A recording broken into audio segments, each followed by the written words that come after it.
नमस्कार साथियों, कैसे हैं आप लोग। उम्मीद है आप लोग अच्छे होंगे, मस्त होंगे, स्वस्थ होंगे और अच्छे से पढ़ाई कर रहे होंगे। तो आज हम आपको कराने वाले हैं क्लास 12 नागरिक शास्त्र का चैप्टर 4, जिसका नाम है अंतरराष्ट्रीय संगठन। और आज जो है हम आपको इसके सब्जेक्टिव क्वेश्चन कराने वाले हैं, जो कि आपकी परीक्षाओं के लिए काफी ज्यादा महत्वपूर्ण होते हैं। तो आइए अपना वीडियो को स्टार्ट करते हैं।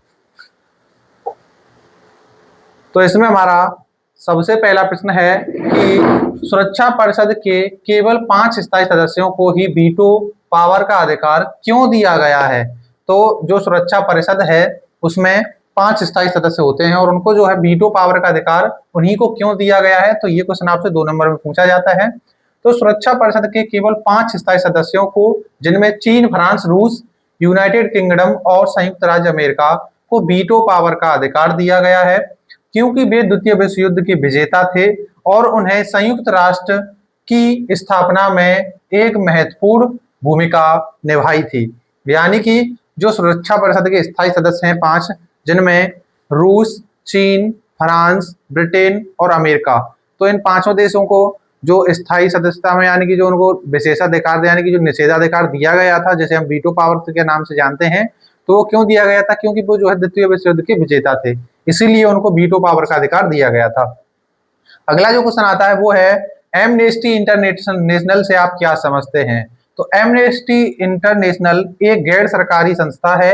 इसकी स्थापना सन 1961 में लंदन में की गई थी। इसका मुख्य कार्य संपूर्ण विश्व में मानवाधिकारों की रक्षा करना है। यानी कि जो एमनेस्टी इंटरनेशनल है, ये जो है एक गैर सरकारी संस्था है, यानी कि जो है सरकारी संस्था नहीं है, और इसकी स्थापना जो है 1961 में लंदन में की गई थी और इसका मुख्य कार्य संपूर्ण विश्व में मानवाधिकारों की रक्षा करना है। तो ये क्वेश्चन भी आपके लिए काफी ज्यादा महत्वपूर्ण है। लेकिन आपको एक बात याद रखनी है, यूनाइटेड किंगडम या फिर ब्रिटेन, इन दोनों में से आपका कोई भी आ सकता है। तो यूनाइटेड किंगडम और ब्रिटेन एक ही है इसमें, इसलिए आपको इसमें कंफ्यूज नहीं होना है। अब हमारा अगला क्वेश्चन है कि एमनेस्टी इंटरनेशनल में के किन्हीं 2 उद्देश्यों को उजागर कीजिए या उनके 2 उद्देश्यों के बारे में बताइए। तो ये क्वेश्चन जो है आपसे 2 नंबर में पूछे जाते हैं। तो एमनेस्टी इंटरनेशनल संपूर्ण विश्व में मानवाधिकारों की रक्षा के लिए कार्य करता है। एमनेस्टी इंटरनेशनल विश्व स्तर पर मानवाधिकारों से संबंधित रिपोर्ट तैयार करता है तथा उसे प्रकाशित करता है। तो ये दोनों जो है उसके उद्देश्य हैं एमनेस्टी इंटरनेशनल के। और अभी आपने पढ़ा इसकी स्थापना जो है लंदन में 1961 में हुई थी।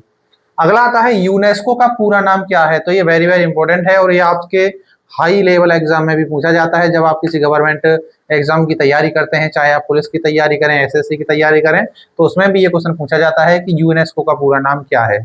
तो यूनेस्को का पूरा नाम है संयुक्त राष्ट्र शैक्षणिक, वैज्ञानिक और सांस्कृतिक संगठन, और इसे अंग्रेजी में कहते हैं United Nation Education, Scientific and Cultural Organization, इसे इंग्लिश में कहा जाता है।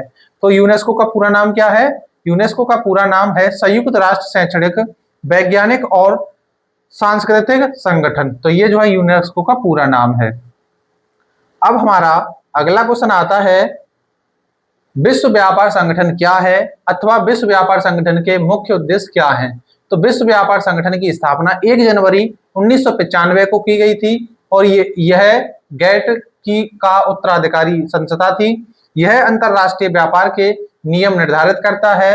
यह बहुपक्षीय व्यापार समझौता को लागू करता है तथा अंतरराष्ट्रीय स्तर पर व्यापारिक विवादों का समाधान करता है। तो ये क्वेश्चन आपसे काफी ज्यादा पूछा जाता है कि विश्व व्यापार संगठन इसकी स्थापना कब हुई। आपसे ऑब्जेक्टिव क्वेश्चन भी पूछा जाता है। तो विश्व व्यापार संगठन की स्थापना, जिसे हम WTO के नाम से जानते हैं, वर्ल्ड ट्रेड ऑर्गेनाइजेशन, इसकी स्थापना 1995 में हुई थी, जो कि 1 जनवरी को हुई थी। ये आपको याद रखना है। और ये जो है गैट का उत्तराधिकारी था। अगला क्वेश्चन आता है संयुक्त राष्ट्र संघ की किन्हीं 2 एजेंसियों का उल्लेख कीजिए। तो संयुक्त राष्ट्र संघ की 2 प्रमुख एजेंसियां हैं, जिनमें विश्व स्वास्थ्य संगठन और विश्व व्यापार संगठन, यानी कि एक है WHO और एक है WTO। WHO को इंग्लिश में कहते हैं वर्ल्ड हेल्थ ऑर्गेनाइजेशन और WTO को कहते हैं वर्ल्ड ट्रेड ऑर्गेनाइजेशन। तो ये क्वेश्चन भी आपसे 2 नंबर में ही पूछे जाते हैं। अब हमारा अगला क्वेश्चन आता है सबसे अधिक बार वीटो प्रयोग करने वाले 2 देशों के नाम लिखिए।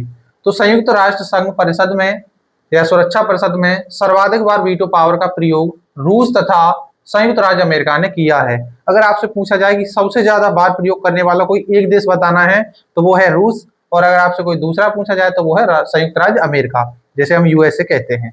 अगला आता है विश्व स्वास्थ्य संगठन क्या है, इसके मुख्य उद्देश्य क्या है। तो विश्व स्वास्थ्य संगठन की स्थापना 7 अप्रैल 1948 को स्विट्जरलैंड के जेनेवा में की गई थी, जिसका उद्देश्य विश्व के लोगों के स्वास्थ्य के स्तर को ऊंचा करना था। यानी कि जो विश्व स्वास्थ्य संगठन है, इसका मुख्य उद्देश्य था कि जो विश्व के लोग हैं इनके स्वास्थ्य स्तर को ऊंचा बढ़ाना उसका प्रमुख उद्देश्य था, जिसकी स्थापना 7 अप्रैल 1948 को स्विट्जरलैंड के जेनेवा शहर में की गई थी। अब हमारा अगला क्वेश्चन आता है, संयुक्त राष्ट्र की उस एजेंसी का नाम लिखिए जिसका संबंध शिक्षा एवं संस्कृति से है। तो संयुक्त राष्ट्र की वह एजेंसी जिसका संबंध शिक्षा और संस्कृति से है, यूनेस्को है। इसकी स्थापना संयुक्त राष्ट्र की एक विशेष शाखा के रूप में 16 नवंबर 1945 को की गई थी।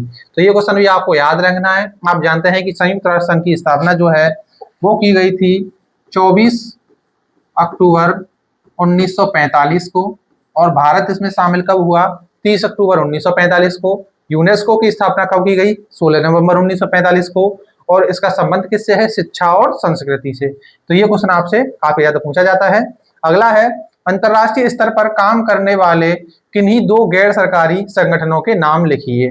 तो अब हमें उन संगठनों के नाम लिखने हैं जो कि गैर सरकारी हैं, तो जो कि अंतरराष्ट्रीय स्तर पर काम करते हैं। तो अंतरराष्ट्रीय स्तर पर काम करने वाले दो गैर सरकारी संगठन यूनेस्को एवं यूनिसेफ हैं। तो ये जो दोनों संगठन हैं ये क्या है, ये गैर सरकारी हैं, जिनमें यूनेस्को और यूनिसेफ।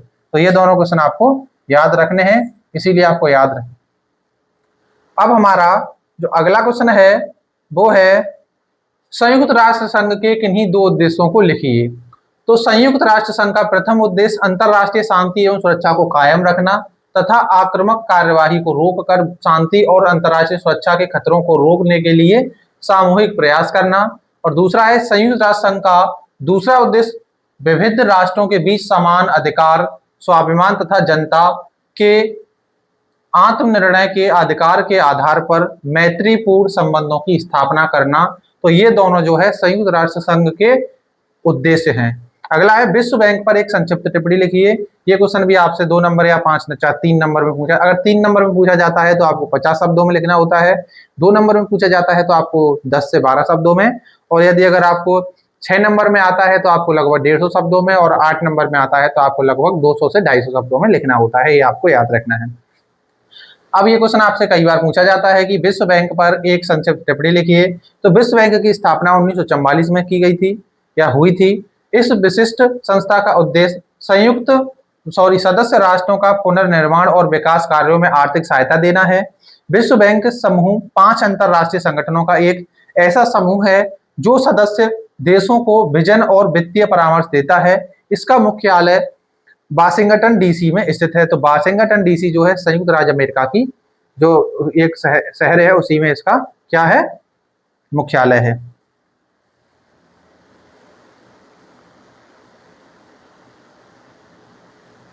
अब हमारा अगला क्वेश्चन है, सुरक्षा परिषद के क्या कार्य हैं। तो अंतरराष्ट्रीय शांति और सुरक्षा बनाए रखने की प्राथमिक जिम्मेदारी सुरक्षा परिषद की है। विवादों के शांतिपूर्ण समाधान के लिए सुरक्षा परिषद अनेक कदम उठा सकता है। जिन देशों के मध्य विवाद है उन्हें सुरक्षा परिषद मध्यस्थता, 5 फैसला और न्यायिक निपटारे का सुझाव दे सकता है। सुरक्षा परिषद यदि यह समझे कि उपयुक्त सभी उपाय अपर्याप्त सिद्ध हुए हैं तो वह अपराधी राष्ट्र के विरुद्ध सैन्य कार्रवाई भी कर सकता है। तो ये जो है सुरक्षा परिषद के कार्य हैं। अब हमारा अगला क्वेश्चन आता है, अंतरराष्ट्रीय मुद्रा कोष जिसे हम IMF के नाम से जानते हैं, उस पर एक संक्षिप्त टिप्पणी लिखिए। तो अंतरराष्ट्रीय मुद्रा कोष संयुक्त राष्ट्र संघ की एक प्रमुख वित्तीय एजेंसी है और एक अंतरराष्ट्रीय वित्तीय संस्था है जिसका मुख्यालय वाशिंगटन डीसी में स्थित है, जिसमें 190 देश शामिल हैं। इसकी स्थापना जुलाई 1944 में ब्रिटेन वुड्स, न्यू हैम्पशायर, संयुक्त राज्य अमेरिका में की गई थी। तो ये क्वेश्चन आपसे 2 नंबर या 3 नंबर में पूछा जाता है, इसलिए आपको याद रखना है। अगला है, विश्व राजनीति में अंतरराष्ट्रीय संगठन क्यों आवश्यक है। तो अंतरराष्ट्रीय संगठन 2 से अधिक संप्रभु राज्यों के बीच अंतरराष्ट्रीय संगठन है जिसे विकास समस्याओं को सामूहिक रूप से हल करने में सहायता के लिए बनाया जाता है। यह संगठन वैश्विक समस्याओं के शांतिपूर्ण समाधान प्राय अंतरराष्ट्रीय कानून के अंतर्गत करने का प्रयास करते हैं। तो ये जो है विश्व राजनीति में अंतर्राष्ट्रीय संगठनों की इसलिए आवश्यकता होती है। अब हमारा अगला क्वेश्चन आता है, एक ध्रुवीय विश्व में संयुक्त राष्ट्र संघ की भूमिका एवं प्रासंगिकता का उल्लेख कीजिए। एक ध्रुवीय विश्व में संयुक्त राष्ट्र अमेरिका ही सबसे ताकतवर देश है। ऐसे में संयुक्त राष्ट्र संघ संयुक्त राज्य अमेरिका तथा शेष विश्व के देशों के मध्य विभिन्न मुद्दों पर वार्तालाप के माध्यम से समाधान करने में महत्वपूर्ण भूमिका निभा सकता है, जिससे विश्व का कोई भी देश अपने को वंचित अनुभव ना करे और सबको न्यायपूर्ण व्यवहार प्राप्त हो। इसीलिए ये जो है एक ध्रुवीय विश्व में संयुक्त राष्ट्र संघ की भूमिका एवं प्रासंगिकता पूछी गई है, जिसमें सबसे ज्यादा जो योगदान है वो है संयुक्त राज्य अमेरिका का। अगला है, संयुक्त राष्ट्र संघ की स्थापना कब की गई थी, इसके प्रमुख उद्देश्यों का क्या थे। तो संयुक्त राष्ट्र संघ की स्थापना 24 अक्टूबर 1945 को की गई थी। इसका मुख्य उद्देश्य अंतरराष्ट्रीय शांति और सुरक्षा बनाए रखना, राष्ट्रों के बीच मैत्रीपूर्ण संबंध विकसित करना, अंतरराष्ट्रीय सहयोग को बढ़ावा देना और राज्यों के कार्यों के लिए एक केंद्र के रूप में कार्य करना इसके प्रमुख उद्देश्य हैं संयुक्त राष्ट्र संघ के। और इसकी स्थापना 24 अक्टूबर 1945 को हुई। भारत को इसमें कब शामिल किया गया, तो भारत को इसमें जो है 30 अक्टूबर 1945 को भारत में शामिल हुआ। और एक बात आपको याद रखनी है कि संयुक्त राष्ट्र संघ में वर्तमान में कितने देश शामिल हैं, तो 193 देश संयुक्त राष्ट्र संघ में वर्तमान में शामिल हैं। ये क्वेश्चन आपसे पूछा जा सकता है, इसलिए आपको याद रखना है कि संयुक्त राष्ट्र संघ में सदस्यों की संख्या कितनी है, सदस्य देशों की संख्या कितनी है, तो वो है 193। तो अब आपका ये चैप्टर यही समाप्त होता है। उम्मीद है कि आपको ये अच्छे से समझ में आया होगा। अगर आपको ये चैप्टर अच्छे से समझ में आया हो तो प्लीज वीडियो को लाइक कर देना। आप इस चैनल में नए हो तो चैनल को जरूर सब्सक्राइब कर लेना। मिलते हैं अगली वीडियो में, तब तक के लिए जय हिंद, वंदे मातरम।